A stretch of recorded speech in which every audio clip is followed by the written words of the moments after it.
Hey folks, Jonathan again. Getting ready to work on this frame and debating here. I haven't made a decision on how I want to extend it.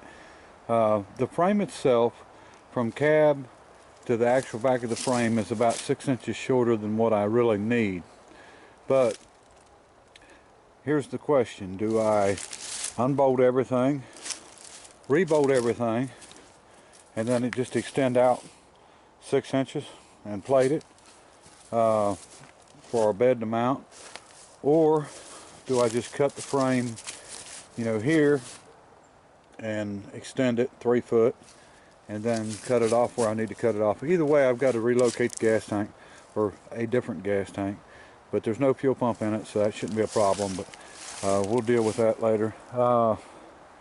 Just trying to decide which is best. There's a lot of bolting if you unbolt everything. You got the front mount, of course.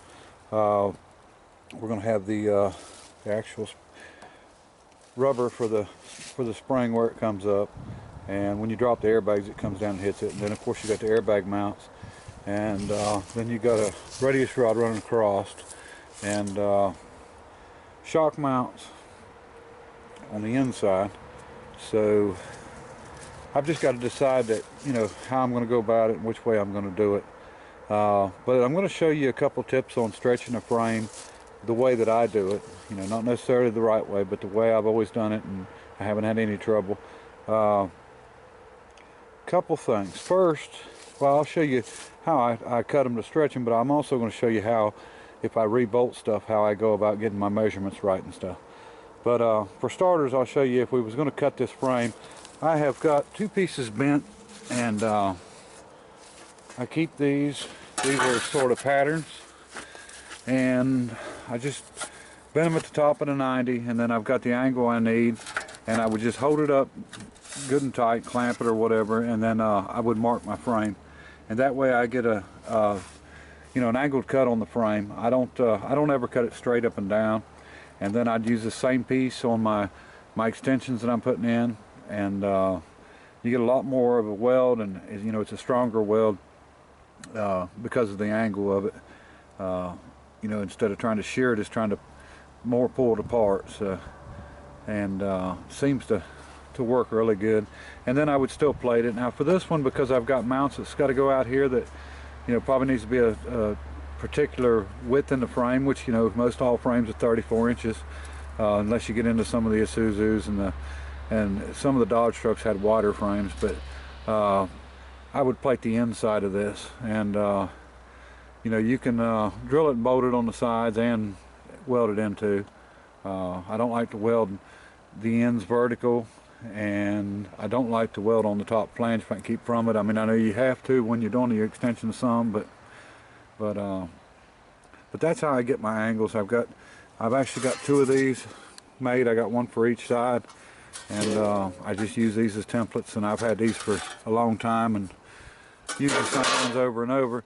Now, if I was going to re-drill my holes, I want to show you how I mark my holes to be able to put every one of the holes that is there back in the same position as where they're supposed to be.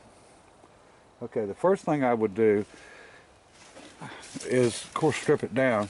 But if I wanted all 6 of these holes to be, let's say 4 foot back, first thing I want to do is find something the exact size of the hole where I can turn something out on the lathe, and that's going to be the piece for the pivot. And then what I do is I build something like this. This is one that I've done for a bigger truck. Okay, this would be the pivot, and I'll sort of just show you how it works. Let's say that I want that particular hole exactly, a certain distance back. I would just put it in the hole, and something that fits good and tight in the hole. And then at this end of it, I've built a little marker, and it was the exact length. And then I would just bring this up and scratch where I want the mark at, and that would give me the perfect mark of distance. And it would be on a little bit of a radius, but that's not important because the intersecting part is what you want.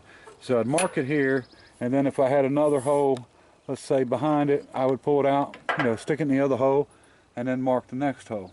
And this will give us all of our length from the bolts. Now, as for, you know, the height of the bolt, what I like to do, and we'll just pretend this small hole is the one that we need. So we need to get a distance down on it. But I would stick it actually on the end, hold it tight, and then wrap it tight. And, you know, just bring it down where I want to get the measurement. Come to the exact center, which you can figure that out if you go to the edge of it. You can see where it starts to pull away. And this is 6 3/8 exactly.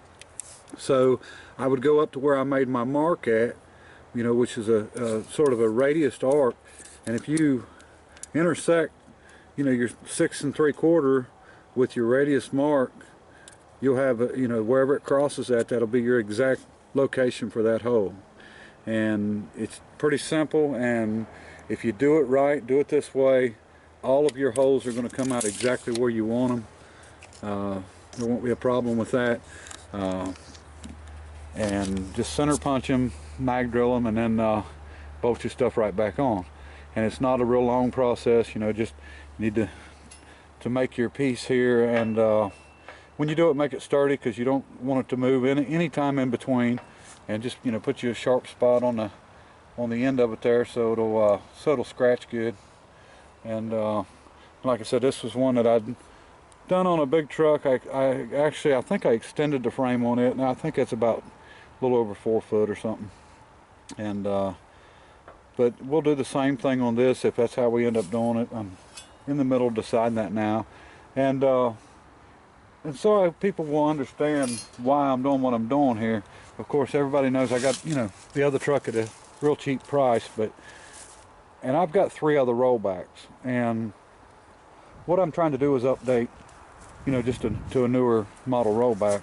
You know, I've got 189, I've got a 94 and a 95, and here's my problem. If I was to take a bed off of one of the other trucks and put it on here, I'm taking a rollback, you know, that's valued at $9,000 to $10,000, and, you know, well, I say valued, I mean it would sell pretty good at that pretty quick. But I'm taking one of them, I'd be pulling the bed off and putting it on here. That's going to leave me with a cabin chassis that's worth about $2,000. So basically I'm buying a bed from myself for $8,000, and because I'm devaluing the truck that much. So I don't want to buy a bed off myself for $8,000. It's cheaper for me to build a bed, then resell that truck, you know, the extra truck for, you know, $800 or $8,000 and $10,000, and then I haven't lost all that money. And that's why I don't like to pull beds off trucks and change them out, because, you know, you devalue one, you know, a 94 model top kick with, you know, 200-something thousand miles on it and no bed just as a cabin chassis is just not very valuable. And so I always found that you're better off doing this, and then you'll have something at least to be able to sell to, you know, get some money back. But that's why I do it the way I do it, and that's why I haven't pulled a bed off one of the other trucks to put on this one, even though this is, you know, this is a 2003, and you know, it'd be the only truck actually I'm running that's even in this, you know, in the 21st century here. But we are going to figure out what we're going to do on this. I'm kind of up in the air. You know, this cross member and this cross member are not the same distance apart as this one and this one. If they were, you know, these are basically cross member bolts that hold like the airbag, and the cross member bolts that actually hold the front, you know, for your trailing arm. And you know, if I could just move it back and cut these rivets out, it'd be nice and easy, but it's not the same distance. So, you know, either way we're gonna have to do some hole drilling if I do it that way. And you know, extending, you know, 6 inches on the back of this frame wouldn't be bad at all. And you know, this is actually a pretty heavy frame. But I've just got to decide which way I'm going to go about it. And as soon as I figure that out, I'll be able to let you know, and I'll show you how we do it. Okay, folks, after looking this thing over and back and forth between this and the other truck, I think I've decided what I'm going to do. The only thing I don't like about this, there's openings here for the fuel inlet, So, but they did radius the corners. What I'll do is cut out a piece and weld in there, and actually cap that off on both sides. I don't want that big gaping hole in the middle of the frame. But since it's on the side, it's not on the flange at the top, I think it'll be fine. But I'm going to rebolt everything back. This will actually line up 3 foot back to here, and then everything else I'm probably going to have to drill. Okay, folks. Another good thing about doing it like this instead of cutting the frame is we can do it on the gravel here. I didn't have to move the wrecker or the right rod engine or anything to do it. So what we've got, everything's unbolted, lines are marked, air lines and everything, and I've still got to pull this bar off, and it's bad I can't remember what they called that, but there is a name for it, and it's not a radius rod. If I think of it, I'll tell you. But anyway, still got to pull it so we can roll the rear back. Airbags, everything's unhooked. But what I've decided to do, as you can see this cross member here, they just cut out the top and bottom rivets and left the centers in.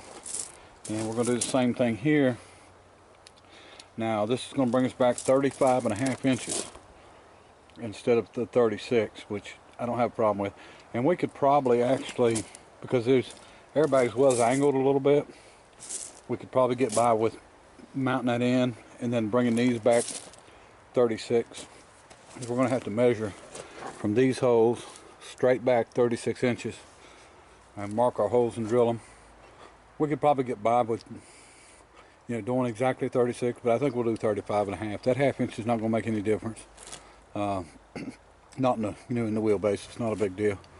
So I'm going to get back to it. I'll go ahead and get this part down, and I'll set up a jig where we can mark the holes, and hopefully our holes will come out of the way of everything. And I may have to cut these other rivets off, take this out, this cross member here, remove it, and we're definitely going to have to take the top and bottom rivets out of here and just leave the centers in. But so far so good, and I'll get back on it and show you more when I'm done. Alright folks, sun's went down, it's about to get dark on me, so I did get all of these rivets out, and on the other side, that's where the airbag mounts, so that's finished up. Now, like I said, I just got to, I've got to take both of these rivets out so I can move this cross member, and I'll move it forward, and it'll, you know, the front side of our control arm will mount here, and then I'll drill the other 3 holes, and then we'll get in there and drill the shock holes and the stoppers. You know, come down and hit the rear, and we'll have it knocked out. It won't take long at all, but get a little more time tomorrow, I think, because today I had a driver go to the doctor, so I had to run the truck all morning. So I think maybe tomorrow we can hopefully get this part wrapped up and go ahead and get the bed sitting on it. And you know, I don't have a drive shaft yet, and I don't have a gas tank. I found a tank, a frame mount tank I've got to pick up Saturday. So, but I mean, I can do that after I get the bed on. It's not a big deal. And so I'll show you some more tomorrow, and appreciate everybody watching, subscribing, commenting, liking. Till next time, bye.